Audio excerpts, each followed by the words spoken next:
김은미의 라이프 코칭. 안녕하세요. 작가 김은미입니다. 오늘은 불안과 분노로부터 자유로워지는 방법이라는 저의 칼럼을 소개해 드리려고 해요. 자, 지금부터 시작하겠습니다. 한치 앞을 예측할 수 없는 것이 인생이라죠.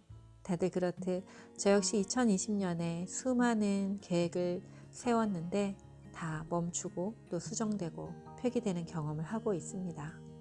2020년 3월 6일 코로나19 바이러스 대책본부 자료에 의하면 코로나 확진자 수가 5,766명, 사망자 35명이랍니다.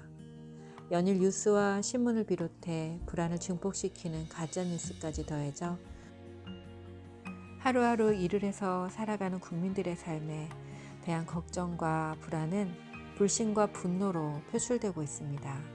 이런 시기지만 제가 안내하는 방법이 어떻게든 도움이 될 수 있기를 바라는 간절한 마음으로 이 글을 씁니다.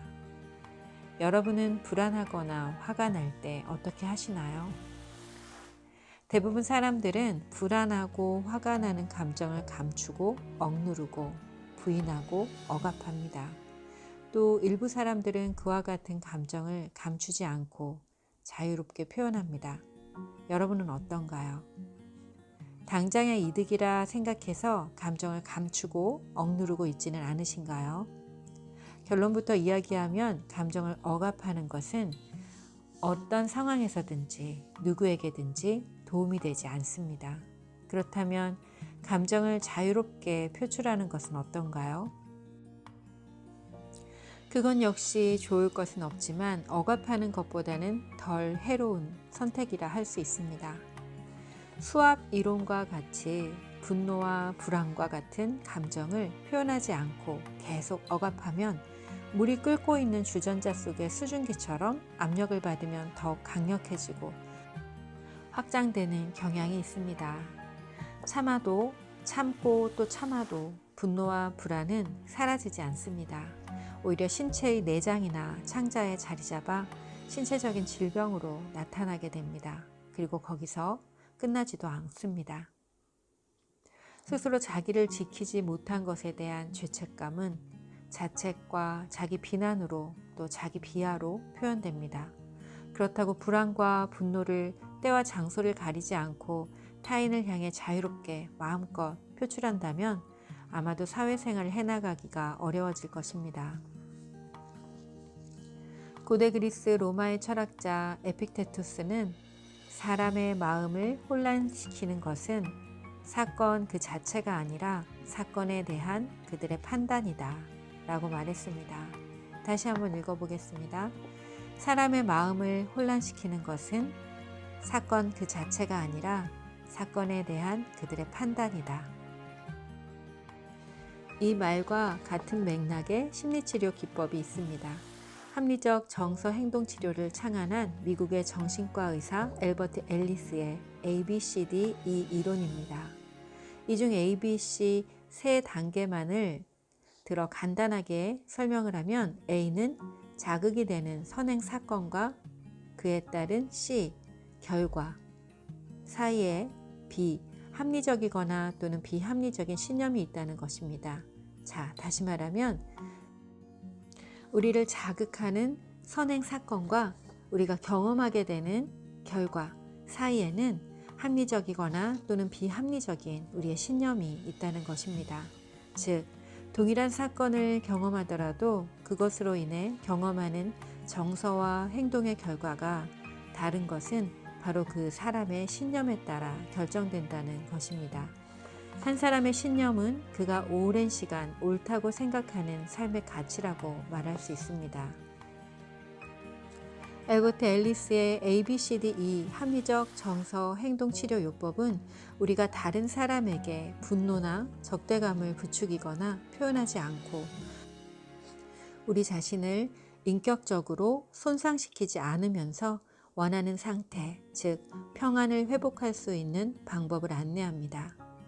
이번 주 더 나은 삶을 위한 코칭 팁에서 안내하는 방법을 자기 삶의 주인으로 자신의 감정과 행동의 주인으로 살겠다는 의도를 가지고 반복 연습한다면 삶에서 만나게 될 어떤 사람과 상황 앞에서도 감정에 휘둘리지 않고 평화롭게 원하는 삶을 창조할 수 있게 될 것입니다. 더 나은 삶을 위한 코칭 팁.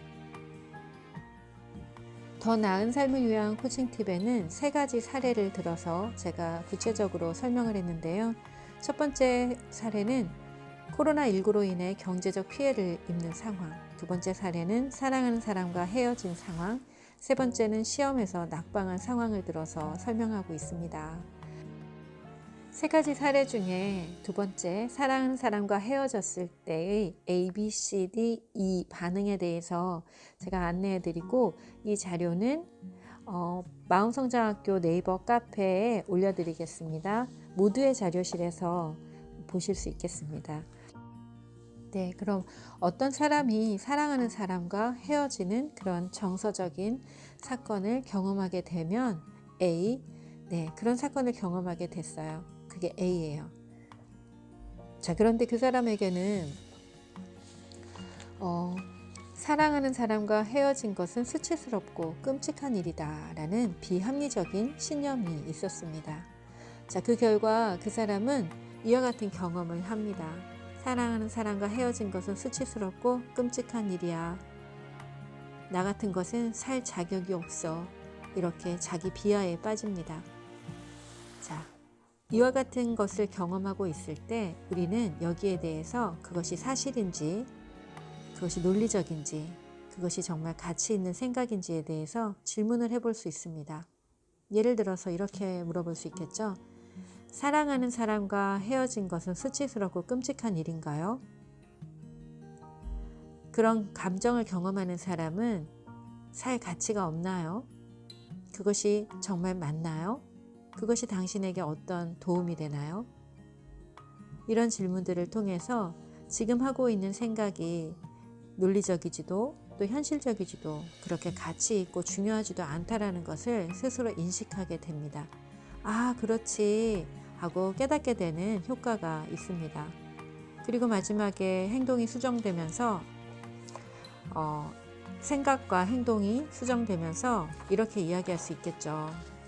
아, 내가 사랑하는 사람과 헤어져서 나는 지금 마음이 아프고 너무나 슬퍼.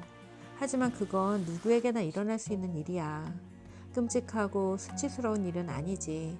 나는 그 사람과 함께한 시간에 느꼈던 좋은 감정을 추억으로 간직하고 이제 이번 만남에서 배운 그것을 교훈 삼아 다음에는 더 건강하고 아름다운 사랑을 할 거야. 자, 이런 식으로 그 생각이 바뀌게 됩니다. 우리의 그 신념이 바뀌면 우리의 감정과 우리의 행동 또한 바뀌게 되겠죠. 우리가 가진 신념이 합리적인가 혹은 비합리적인가에 따라 우리가 경험하는 현재가 달라집니다. 신념이 현재를 만들고 미래를 만듭니다.